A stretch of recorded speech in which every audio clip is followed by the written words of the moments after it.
Do you communicate with other staff support engineers on a regular basis about areas of focus, approaches to the role, etc.? Yes, I do keep in touch with every other staff support engineer. I personally do have a standing sync with each of the other staff support engineers. And this is a topic that we're talking about very actively right now. So I took some notes about why I have found that time to be so incredibly helpful.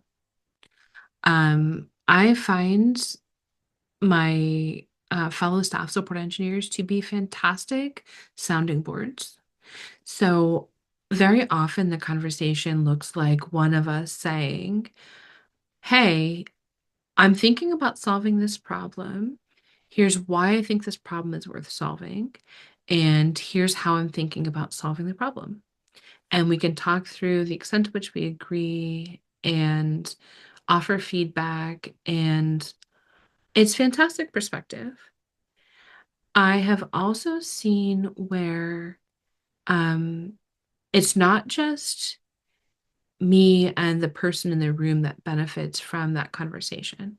So I find that these conversations are fantastic for cross-regional awareness. So there have been times where I'm chatting with another person in my region about a particular problem, and I can say, "Oh my gosh, in EMEA, there is this initiative. Check out this MR. This person is a DRI. Maybe you'd like to speak with them because there's already some work being done to solve this problem." And so those kinds of like making those kinds of connections, I think is really important for us all because it helps to make any silos between regions less rigid. They are permeable. Um, One of my favorite things about the conversations I have with my fellow staff support engineers is that we have each of us worked together for years at this point. And so we have like built rapport and we have very good working relationships that permit each of us to offer and receive like constructive feedback about our ideas. And so I know that if I say to one of them, "Hey, I have an idea. What do you think?"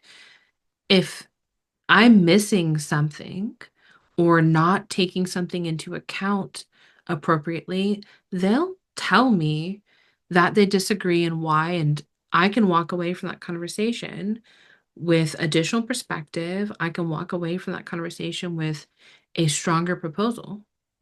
And the reverse is true. And that I think is so powerful because we're all invested in seeing one another succeed. I care deeply about each of them being successful in the problems that they're trying to solve. And so, because we have that space and an ability to work together closely and effectively, I think we're all better off for it. And so I'm super excited to see how we continue to figure out what life with four staff support engineers looks like in the future. This is a question I would definitely love to answer in a future AMA as well. Yeah, that's a very topical question, actually, Justin. There hasn't been very much communication between the staff engineers in general. Part of the challenge, I suppose, is the same as communication with folks at GitLab in general. One has to be much more deliberate about setting aside time to catch up with people. In the same way as if you were to pick a random support engineer in each region, you'd probably find you don't catch up with them very much either. It's just that there's only four of us, and so yeah, it's probably reasonable to think we would be in touch more than we are. The four of us do tend to be working on completely different things, and that means even less reason and opportunity to coordinate. That said, I do chat with Brie regularly, and Brie gets all the credit for that. and for setting aside time to talk to Manu and Anton as well, as a good case study in how we're all different as staff support engineers, and a reminder that Brie is awesome. Thanks, Justin. You're on a roll with questions today. I guess I can answer this one as well. So, do we communicate with each other on a regular basis about areas of focus and approaches to the role, etc.? So, unfortunately, no, we don't keep in touch as frequently as I would like. And I think a large part to that is time zones. We are only 4 staff spread across the globe in very opposite regions. So, it can be a bit tricky. But, we do have an internal channel where, all the staff converse actually on this very AMA. And I'm sure there will be other future topics that we discuss. But one of the links between all 4 of us is Brie. So Brie does have regular one-on-ones with all of us. And I think it's just because she's right in the middle. So credits to Brie. And yeah. That is a tricky question because it's a total yes and no. I communicate regularly with one staff support engineer about areas of focus, approaches, thoughts, cross-regional ideas. That's Brie, cross-regional. The reason why I don't do that with Anton is very simply time zones. We are 12 hours apart. It could not be worse. But it is my deep regret long before staff. Anton is quite visible, is always working on amazing stuff.